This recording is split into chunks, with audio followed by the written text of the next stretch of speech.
Saya ingat satu kenangan tentang Pak Lah ni adalah ketika dia disisihkan pada tahun 90-an. Tapi Pak Lah tak diketepikan langsung, dia jadikan menteri luar, tapi media diharamkan membuat liputan terhadap Pak Lah.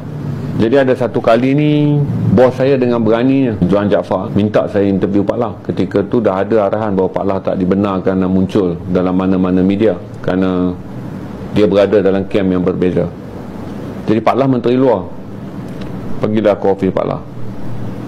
Maaflah saya guna perkataan Pak Lah Tun Abdullah, tuan-tuan ini lebih casual adalah jumpa Pak Lah di pejabat. Saya ingat Pak Lah akan marah-marah. Saya pun saya baru 94 saya jadi wartawan. Tahun Pak Lah mengalami pengasingan, disisih, diketepikan, malah dimalukan dengan tidak dibenarkan hadir dalam majlis-majlis besar. Tapi karier politik Pak Lah tak dimatikan. Dia jadikan menteri luar, tapi kementerian luar disunyikan daripada laporan media. Jadi dapatlah saya jumpa Pak Lah. Saya masih ingat ayat dia, kalau pekerjaan ni, kalau jumpa saya, interview saya ni jadi susah untuk kamu dan jadi susah untuk ketua kamu, cakap tak perlu. Dia kata Pak Lah masih menteri, kamu wartawan, ketua kamu pun makan gaji lagi, nanti kerana Pak Lah semua hilang pekerjaan. Waktu saya sedih kalau ingat. Baiknya Pak Lah ni saya jumpa Kamarul Zaman, Datuk Kamarul Zaman, usaha politik dia bawa saya jumpa Pak Lah dekat bilik dia.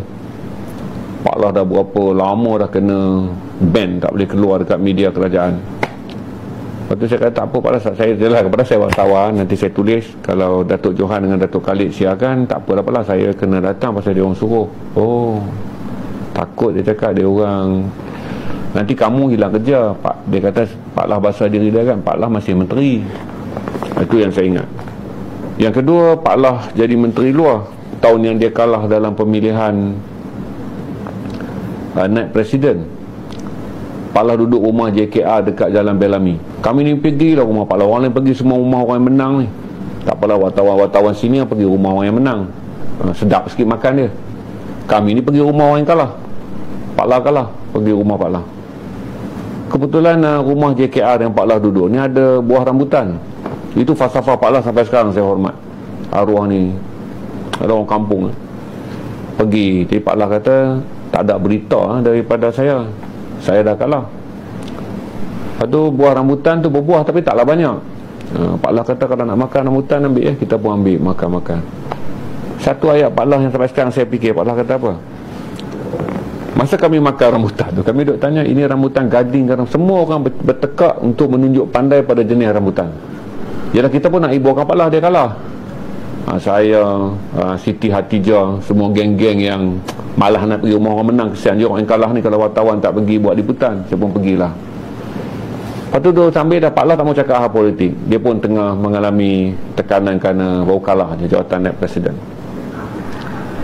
Kami pun ambil lah buah rambutan dekat kawasan pekarangan rumah dia di Jalan Bellamy tu. Dulu menteri-menteri ni duduk di Jalan Bellamy, masih lagi rumah ke JKR yang disediakan untuk menteri kabinet. Betul-betul Pak Lah nak berhentikan wartawan ni berkelahi pasal nak kelaskan rambutan apa. Ini rambutan gulaba macam-macam lah Pak Lah tahu pasal buah rambutan, padahal wartawan ni mana ada bapak dia tanah rambutan pun. Lepas tu Pak Lah cakap, inilah kita sifat manusia, kita akan bertengkar pada satu benda yang ada depan mata. Tapi saya pun tak tahu dia kata siapa yang tanam pokok ni. Kita makan buah dia, lepas tu kita berkelahi pula ke atas hasil yang dia tanam untuk kita makan. Jadi Pak Lah bagi dia tu, saya dapat satu pengajaran yang saya pegang sampai sekarang, bahawa sifat orang Melayu ni, dia akan kelahi pada hasil walaupun sepatutnya dia patut terima kasih.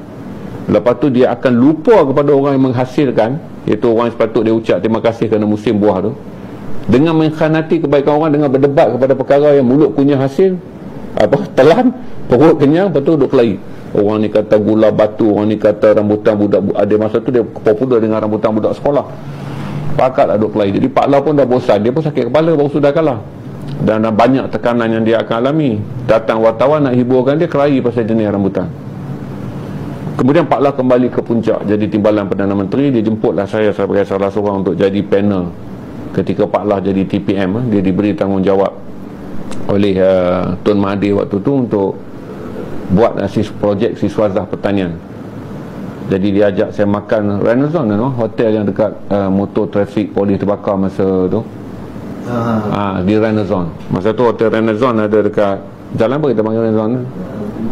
Jalan Bukit Bintang, Renazon, dekat kejadian ya.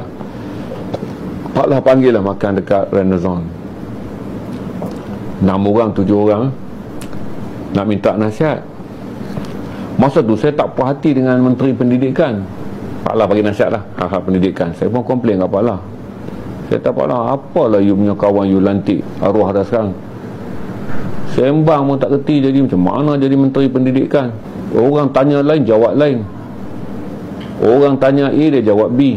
Dengan Pak Lah ni boleh open talking. Lepas tu Pak Lah ajar saya satu benda. Kamu jadi susah kalau duk nilai perangai dia. Yang mana dia cakap terkurang, kamu faham. Kalau yang terkurang tu dah kamu pergi duk tengok dia tak betul, saya tukar, nanti pun kamu datang lagi komplain. Saya terus diam, malu saya dengan hit yang Siampau ada dekat situ, dengan hit wartawan-wartawan lain. Itu pengajaran pada saya pula. Kata Pak Lah ni tak suka orang mengumpat orang lain depan dia. Dia kunci mati ayat tu. Masa saya bercakap, dia tunjuk respon minat, tapi last sekali dia menunjuk pendirian dia. Kalau kamu duk tengok buruk dia, jenuh lah. Kalau saya tukar orang lain pun, nanti kamu datang komplain lagi buruk orang tu. Jadi Pak Lah kata berpada-pada lah, faham lah apa. Dia gunakan ayat, kebijaksanaan orang tu bukan pada mulut dia. Jadi dia kata, Zainal sabarlah, orang yang saya pilih ni kebijaksanaan tu bukan pada mulut dia. Dia kata orang ni Vice Chancellor, kebijaksanaan dia kepada pendidikan. Jadi saya tak perlu dia cerdik dekat kamu, saya perlu dia cerdik dalam kabinet. Itu ayat Pak Lah. Maksudnya Pak Lah kata tu saya komplain lah pasal dia. Dia dengan saya ni, dia berkhidmat kerana dia tokoh pendidik ni, dilantik kerana dia adalah ex-Vice Chancellor. Jadi Pak Lah nakkan Menteri Pendidikan orang yang faham tentang pendidikan bagi membantu dia. Itulah kenang-kenangan tentang arwah yang baik hati, orang yang muncul menjadi Perdana Menteri dengan merasai perit kekalahannya daripada parti dia sendiri. Sangat sabar. Bila dikenakan sekatan tu, dia masih lagi bekerja. Itu saya ucapkan takziah dan al-Fatihah kepada Tun Abdullah Badawi yang disahkan kembali ke rahmatullah pada pukul 7.10 malam tadi di Institut Jantung Negara. Itulah al-Fatihah untuk Allah. Auzubillahi minasyaitonirrajim. Bismillahirrahmanirrahim.